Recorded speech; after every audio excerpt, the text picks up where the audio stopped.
Well, we are recording, so hi everyone.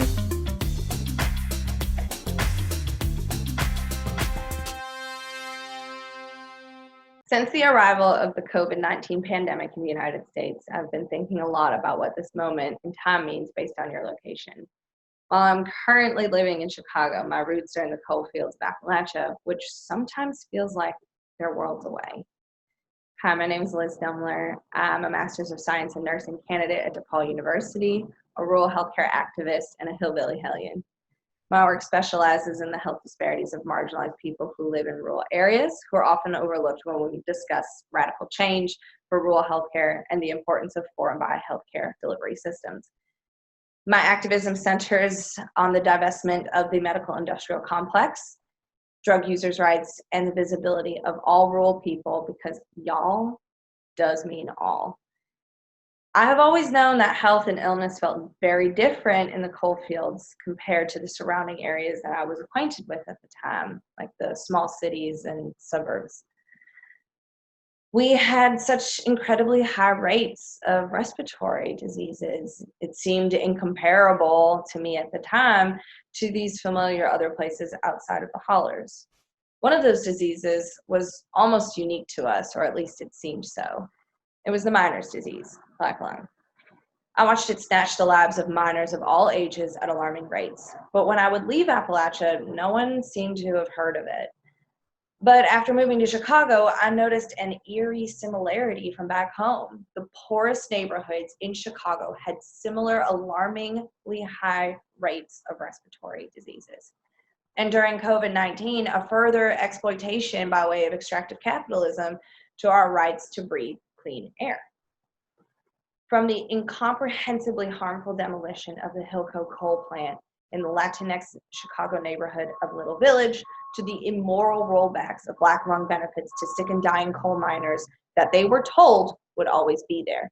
Folks in rural and urban areas in the US have fought back to hold coal companies accountable for the damage they have caused for over a century. A moment of accountability for my piece. I admittedly reached out to a handful of former miners whom I knew, including some black miners and women miners.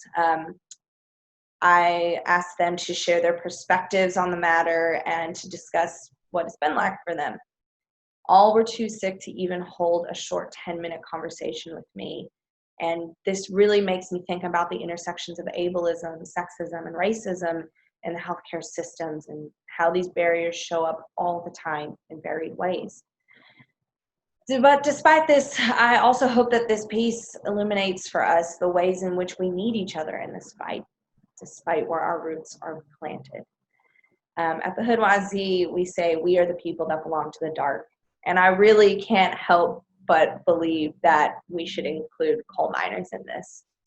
They're men and women of all backgrounds, of all races, working deep in the mines, doing their day's work thousands of feet underground. So let's welcome them. I'm so excited to share my conversation that I had with three incredibly powerful Eastern Kentucky hillbilly activists on black lung and COVID-19. Hi, everyone. Thank you for being here. Thank you for following us. This is the Zoomoisie. I am going to introduce our guests. Our first guest is Dr. Brandon Crum. He is a graduate of Kentucky College of Osteopathic Medicine and is a radiologist with the United Medical Group in Coal Run Village, Kentucky, a longstanding member and advocate of the for coal miners. He is a native of Pike County, Kentucky, a fourth-generation miner, and he is an NIOSH certified B reader and has previously been featured on the CDC's Faces of Black Lung 2 and Frontline's Coal's Deadly Dust. He is Dr. Brandon Crum, and he lives in Shelby Gap, Kentucky, and worked as a miner for 22 years at Beth Elkhorn Coal. A member of the UMWA, he is also the newly appointed president of the National Black Lung Association. He's a previous president of the Black Lung Association of Southeastern Kentucky and is a member of the East Kentucky Coalfield Black Lung Association. Fighting for black lung benefits and miners' rights is a personal fight for him since he suffers from simple black lung and his son suffers from complicated black lung. He is Jimmy Moore, And last but certainly not least, she is a graduate of East Tennessee State University's Master in Appalachian Studies and is the Black Lung Organizer at Appalachian Citizens Law Center in Whitesburg, Kentucky. Appalachian Citizens Law Center is a nonprofit law firm fighting for justice in the coal fields while representing miners on issues of Black lung and mine safety, along with the handling of cases on legacy, environmental costs of extractive industries. She is dedicated to fighting alongside Black lung associations to help miners receive the benefits and care that they need. She is Courtney Rhoades. So thank you all for being here. Appreciate all your work and everything that you've been doing. So we're just going to set the framework for our discussion about Black lung and COVID. So Dr. Crum, if you could give us a brief Hoodoisie, Hilloptic breakdown of what exactly is Black lung disease. Sure. Glad to be here. Thank you for having me. Black lung disease is a disease of the lungs that's a chronic disease that more often than not continues to get worse even after the miner is taken out of the job in the mines. And it's secondary to breathing in or inhalation of small dust particles that are then deposited in the lungs and are actually maintained within the lungs throughout the person's life. So once they have that dust in their lungs, they eventually, that same dust will be there when they pass away or die. So it's a chronic disease of the lung, which continues to usually progress and get worse as the person gets older in age. Great, thank you. And then Courtney, I was wondering if you could kind of give us a breakdown of like what is the political landscape right now for, you know, with policy and law and lawsuits and all that kind of stuff. Can you just give us kind of like a brief overview of what's going on if you've got Black lung right now? Yeah, definitely. So, you know, I'll take us a little bit back into 2018. Looking at the Black lung excise tax historical rate was not re-upped. And so what happened was that for the whole year of 2019, it fell back down to about 50 cents for underground mine, for 25 cents for surface mine coal that was coming out. And what's really happening was causing that to just go further into debt. This fund is helping to fund individuals who have Black lung, and it's giving them the healthcare that they need through that. And what happened in 2019 is Jimmy and ACLC and a lot of other organizations got together, and we went and took about 150 individuals to DC to fight to have that excise tax brought up to its original rate. And it's not a lot more. It's 110 cents for underground mine, and it's 55 cents for surface mine, but we're still fighting that fight, and we did get it for a year extension in 2020. But what we had seen with the COVID outbreak is that the National Mining Association is trying to come back and have it cut again, and trying to figure out ways to get away from actually fighting for that. In addition to having to deal with the National Mining Association trying to ask for that cut already early in this year, we're also trying to see if we can get a 10-year extension, because unfortunately the extension that we received is just for this year. So there's a lot of excise tax stuff. We're also looking into protecting miners who are currently working under COVID conditions. And, you know, we're also, you know, prior to COVID, we were dealing a lot with Kentucky bills and trying to get B-readers certified radiologist access to read for the state benefit system. So that's a few things. Yeah, and that's like a condensed, abbreviated version of it. So Jimmy, I kind of wanted to get, you know, your perspective. I mean, you have Black lung, your son has complicated Black lung. And I kind of want to get your, you know, your perspective on what's it like living with this disease. Well, like I said before when we was talking, that my son saw two of his best friends die with Black lung. He was suffering for, there was breathing complex there that they couldn't breathe on their own, so they had to go on ventilators for a while, and then eventually they was taken off from the ventilators and passed away. But Black lung is something that it's a disease like cancer. It don't go away. It keeps getting worse through the years. And the float dust, or what I call it in the mines, is the dust that you can't see. is what goes down into the lungs, and the big particles stay in your throat or in your nose and so forth. They don't usually go into your lungs. You cough that up, or blow your nose and wash your nose out and so forth. Get that out. But that small float dust is what the particles that you can't see gets down into your lungs to where you can't breathe and you can't do your daily work like you're supposed to. 15 minutes, and then you have to quit, sit down and rest. You can't go in the woods like normally, like you used to, walking and so forth. And it's really a problem trying to deal with black lung. And, it's just something like putting something over your mouth, and it just keeps getting tighter and tighter all the time.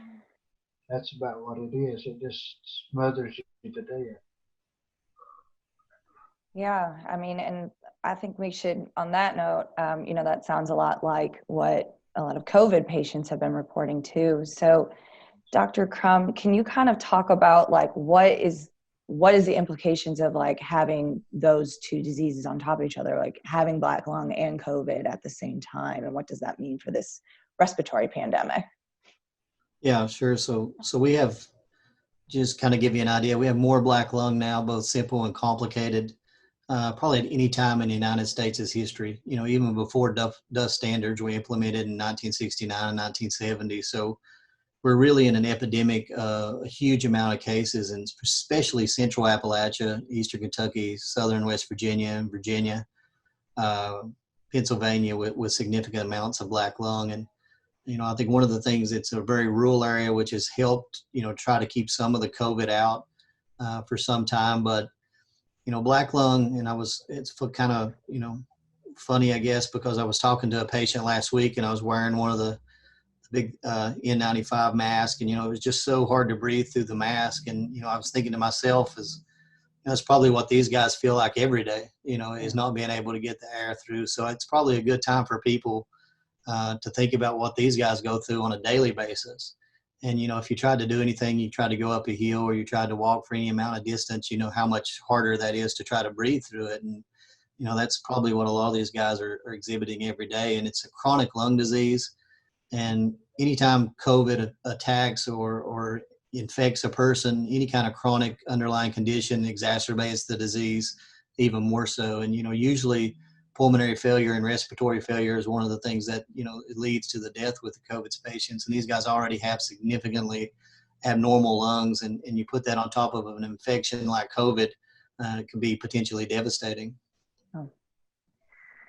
Yeah, and I know, Jimmy, we kind of talked about this before, but what does it like as a black lung patient, and with your son as well? What does that mean with COVID? Like living with that reality. Well, we have to try to stay safe for sure, because I'm a diabetic patient, and that's a number one killer when you get the virus, and especially with black lung, that's another deadly disease that we have to avoid. And anything that we get like that, even a cold or something like that, it really bothers us really bad. And that's the reason that I helped start the Black Lung Association in Whitesburg, and that is the one reason that I was starting to fight for it, because I've seen miners die, and the widows didn't know what to do, and they was just left bare. My mother was left without any black lung assistance because my stepfather passed away. So we started the Black Lung Association in Whitesburg. It started growing, and then we got one in Pikeville now, and we got one in Norton, Harlan, and Van Sant.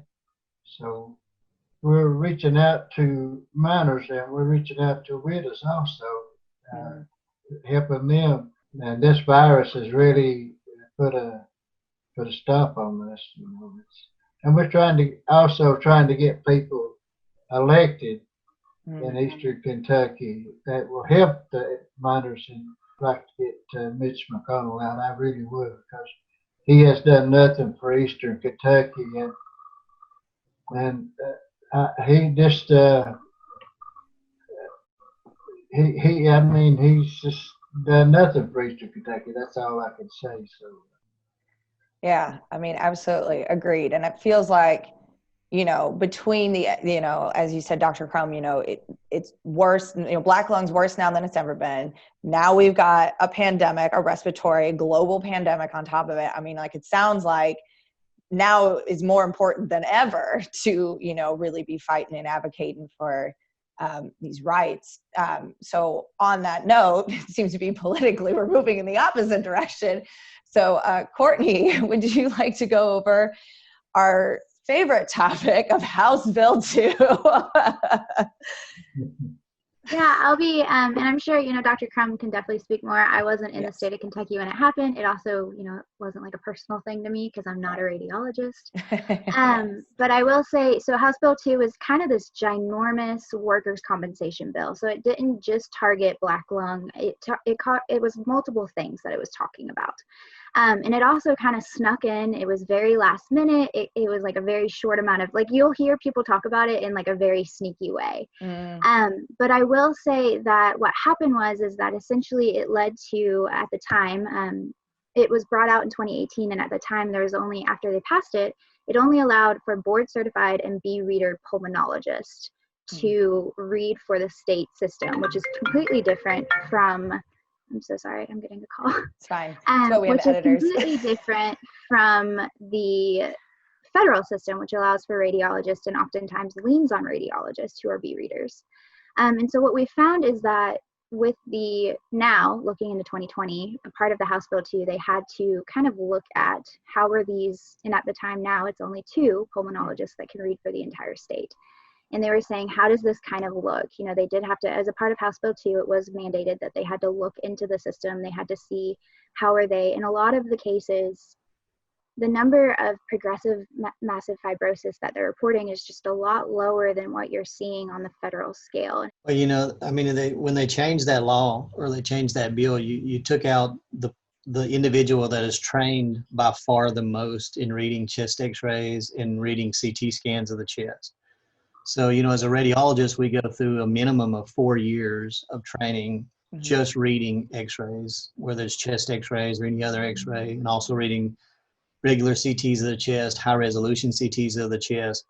So there's significantly more training as a radiologist, that's all we do, compared to a pulmonologist, which will have some training, but not 4 years of just image training. And that's what it's all about. It's, it's the interpretation of those x-rays accurately. So when they passed that and eliminated the person that was most trained to diagnose that disease in the middle of an epidemic would be kind of like, not allowing your epidemiologist or your infectious disease doctors to practice now on your COVID patients. That's kind of an analogy to it, the most trained individuals in the middle of an epidemic. And that's what House Bill 2 did to the state of Kentucky. I think Courtney made a really great point there, is they should look at the amount of complicated or progressive massive fibrosis that's being read now by those 2 pulmonologists and compare it to the national average, because if you're not finding any complicated disease in the middle of an epidemic, something's not right there. Right. And also, I think there was something we've talked about before is like such a barrier of healthcare for so many people in rural places is proximity to care. And I believe both of those doctors the pulmonologists are in Lexington, correct? So like that leaves out the majority of people living in rural Kentucky, which is coal country. That's where the people are who need it the most. So I think that's also another thing, that another whammy, and especially like driving long distances when you can't breathe great is like not a great thing to do. And it's not even accessible to some people. That's so, exactly. Yeah. So, Jimmy, I wanted to kind of pivot to you and talk with you about, therefore the advocacy that's come out of this, and the Black Lung Association and your work there.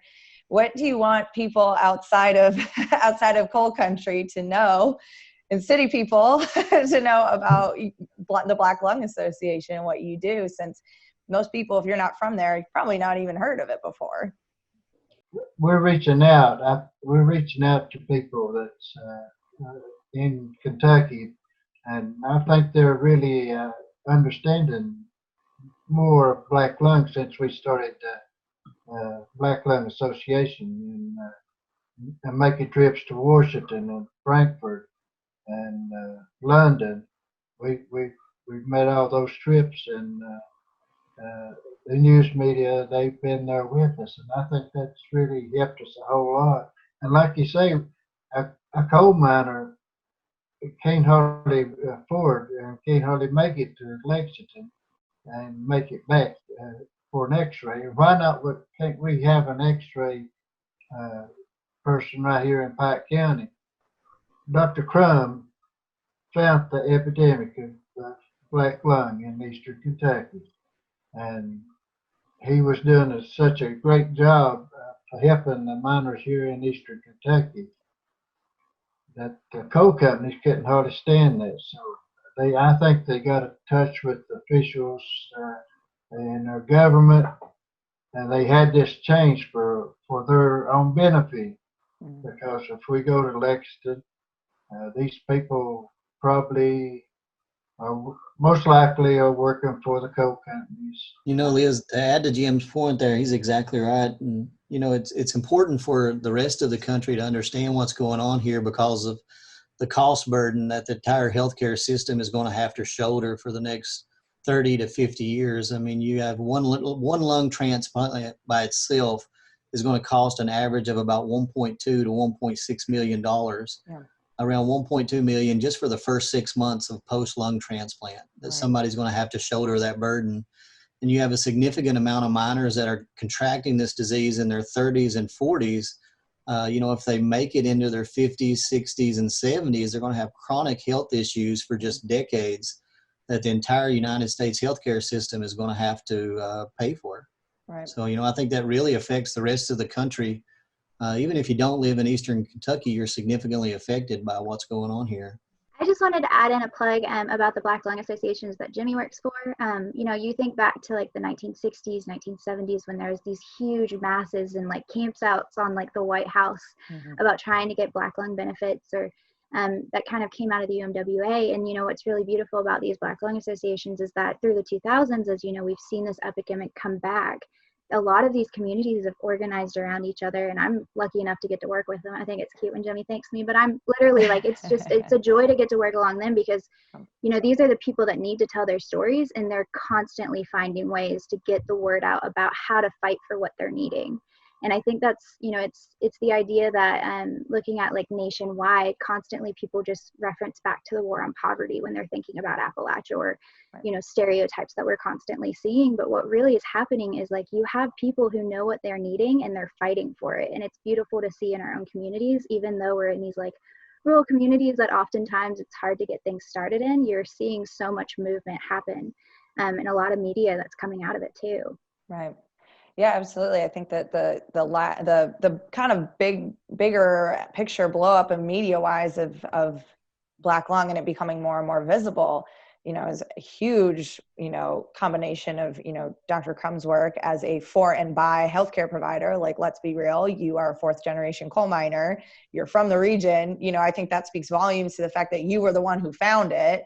And then also, Jimmy, you're a coal miner, you've been a coal miner, you did it for 22 years, and you know what you need. And I think that a lot of times, when all of us Hill people, we're used to people coming from like Teach for America or like the nursing corps coming out from like cities and like coming in and telling us what we need.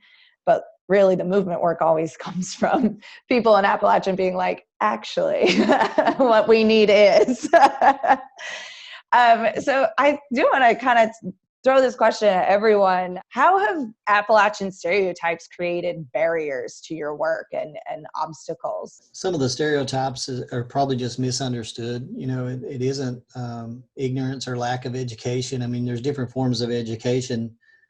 I probably had as much or more education than anybody, but, I can't go in there and pin top or run a miner or anything like that, or build a house or plumb a house, or, there's different types of education. And I think these guys, their education and the work that they do, they're just a workforce that is irreplaceable. I mean, they're unique, if one of the most unique workforces in the United States and probably the world for that matter. The things that they do under the conditions they do is amazing. The amount of coal that they can still extract under very, very difficult conditions, because most of our really easily accessible seams are gone, is just amazing. And they're extremely hardworking, and they're extremely loyal, and almost loyal to a fault, where they won't ask for help. And I think that's one of the things that the epidemic has probably exacerbated. They need more help right now than they ever have. They need to, and we've set up distribution centers to give out masks and to give out gloves and to give out education. And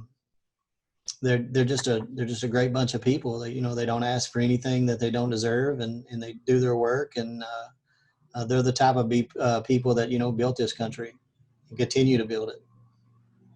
Yeah, I mean, I absolutely agree. 40% of the power in my city of Chicago is coal. So people think that it's going away, but it is not, to the extent that they think. So Jimmy, same question to you. How do you feel like stereotypes of Appalachian people have, created barriers and obstacles to your work? Like Dr. Crum said, miners, Eastern Kentucky people, they don't ask for help, but when they need help, they really need it. And people in Eastern Kentucky has been treated really bad. They've been treated like nobodies, that you might say, scum or something like that. And Eastern Kentucky people are not like that. And coal miners are not like that. Coal miners are unique people that go inside and they work together. They have to work together. And they watch each other when they're around each other and so forth.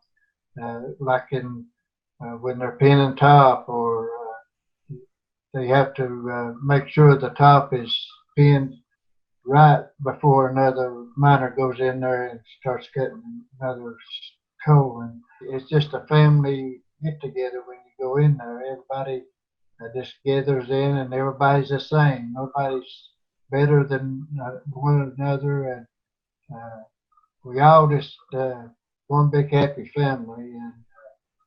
And really, people don't understand what a coal miner is. We live in these rural communities, we have less resources, and so it's very easy for people to write us off, and that's, I think these stereotypes continue because it's very easy to be written off. I think it's very easy for politicians to even, a lot of politicians will come in and kind of hang on to those straps of those coal miners and say, hey, I'm going to support you, but then get in the office and forget about them. Mm-hmm. And it's because of the stereotypes that I think a lot of this can happen. But I think what people forget is, like, we're some of the meanest and like, we just keep going and we don't fight. Like, we fight and we keep going. And I'm like, you think about all the UMWA riots, you think about the Black Lung work, and I'm just like, how do you ever think we're going to keep quiet? Like, we don't keep quiet, and we're not planning on it. And no.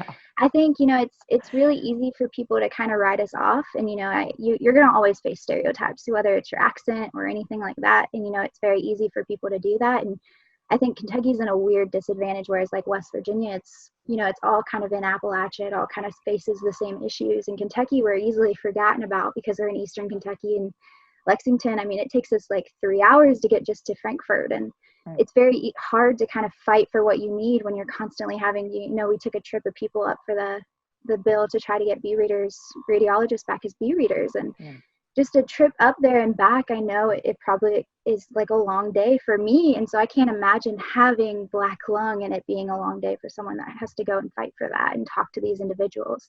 And so I think, we're constantly facing those stereotypes, but I think at the same time that, you can't keep us quiet, and we're just going to keep talking, and hopefully one day, we'll we'll get there and we won't have to fight anymore, because if there's anyone that I feel like deserves to stop fighting, it's coal miners, because they've been fighting since probably the 20s, the 10s. Yeah. And it's about time to stop, because it's can you just realize we're not going to put it down, and we're just going to keep going for it.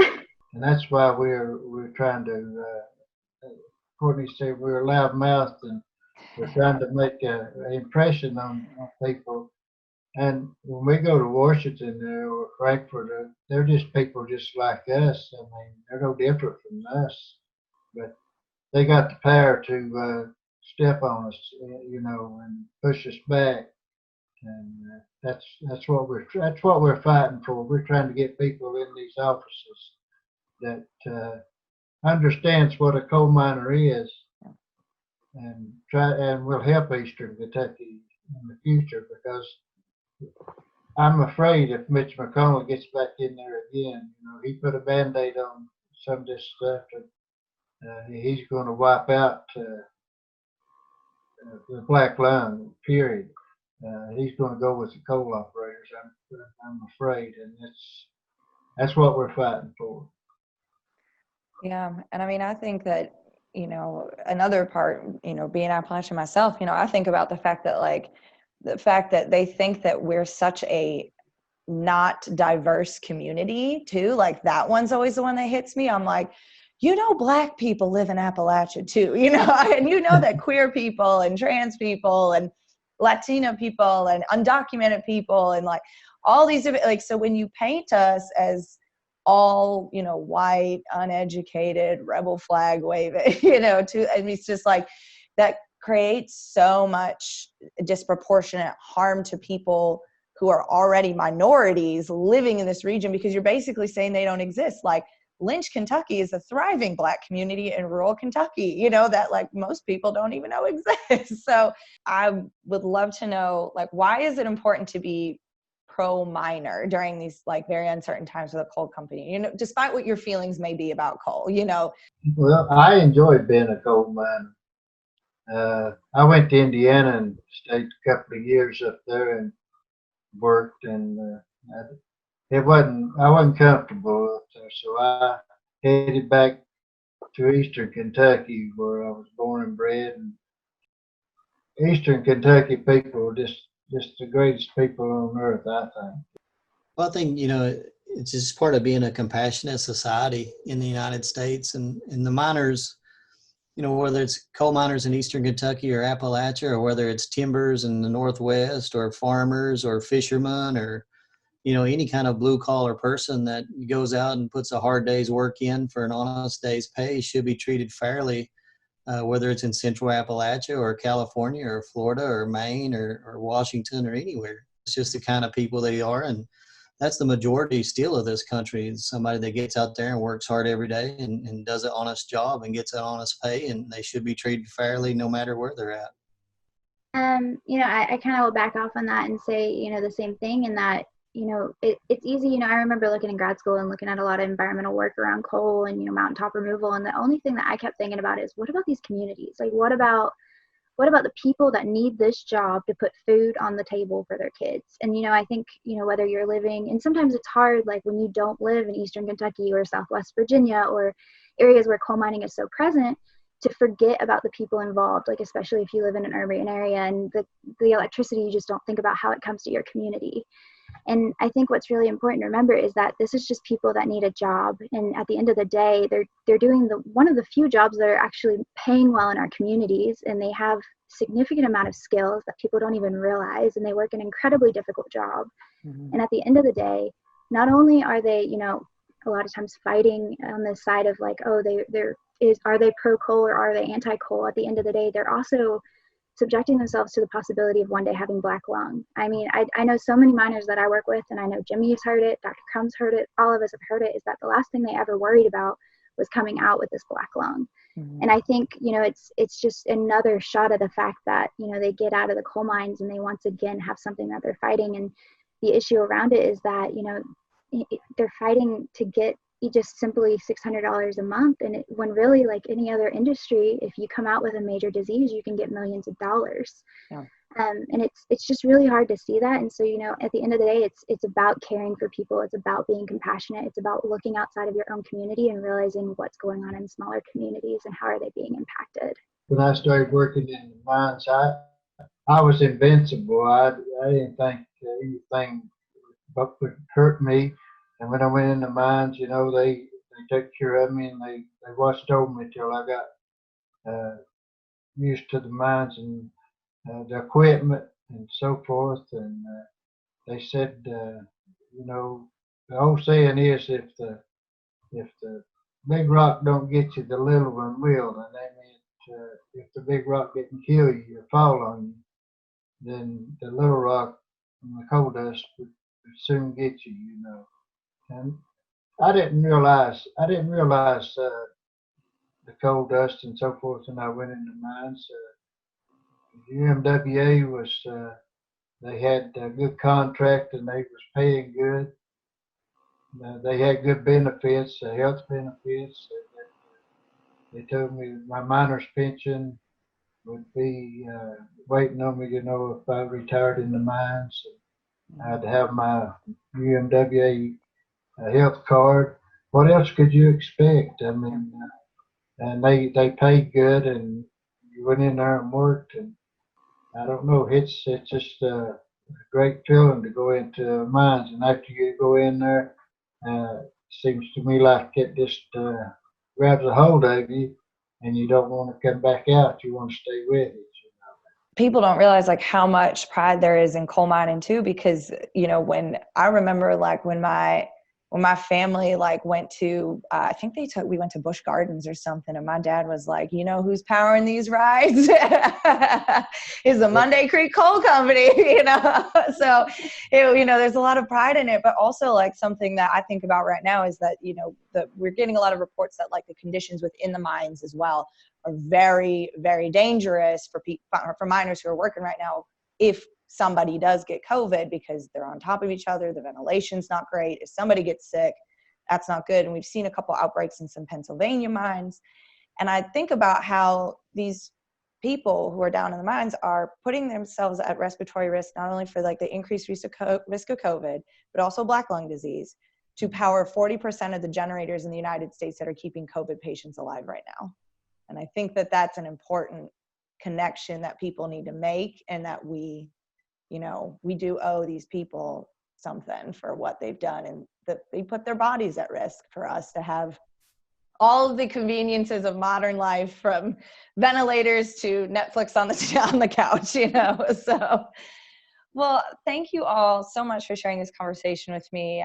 It's been really lovely to hear all of your perspectives. I want to give a moment though for y'all to plug anything that you'd like for us to amplify, whether it's a donation fund, mutual aid, Black lung work, ACLC work. So we'll start with Dr. Crum. I'd like to thank, the Appalachian Citizens Law. In the last probably month or 6 weeks, we've them as well as myself has set up distribution centers, and we've distributed masks and gloves and things like that to well over 1,000 miners and their primary caregivers, probably closing in on 2,000 now. I think I just went over the numbers yesterday. I was just going to add that if anyone is ever interested in like supporting excise tax or any type of black lung or coal miner bills, you can always visit blacklungkills.com. We try to keep that site pretty updated. It's also for any miners who might be tuning in. It's a great resource to kind of look into how to prevent catching COVID or how to prevent spreading COVID. And then lastly, if you ever are interested in looking at mutual aid work, there is an East Kentucky mutual aid fund that's happening, that's been benefiting individuals from all over Eastern Kentucky, and single parent families or coal miners and a variety of individuals, which is a great resource, especially right now when a lot of people are either out of a job or otherwise. But there's a lot of really great bills to support, so definitely tune into blacklungkills.com. It's a great resource to use. I think Dr. Crum needs a little donation for his help, and I thank God for Dr. Crum, because he come along and he found the epidemic of the miners whenever they really needed help. And, he understood what miners are going through. And I thank him, and I thank Courtney for her work, and I appreciate you. I tell you what, it seems to me like God is sending angels to Eastern Kentucky from every direction. I want to thank all of you. You're all Appalachian warriors. We love to see it. I'd love to give you your platforms to talk about your work, and thank you for all you've done, because I think that, Jimmy, those angels you're talking about might be the answering to the call that y'all have been putting out with all the work you've been doing. So it's reaching far and wide. Keep doing it. Politicians and metronormativity may have forgotten about the coal miners of America, despite the fact that the dying coal industry still generates 39% of the power in the United States. Politicians have allowed their rights to be silently and stealthily stolen from them, with Republicans backing coal companies in their quest to eliminate all Black lung benefits, and centrist neoliberals using harmful stereotypes of Trump-loving rural people to give them the moral standing to abandon poor communities and erase the marginalized people that live within the region. But those of us who love and fight to preserve the history of coal miners know what is possible against all odds.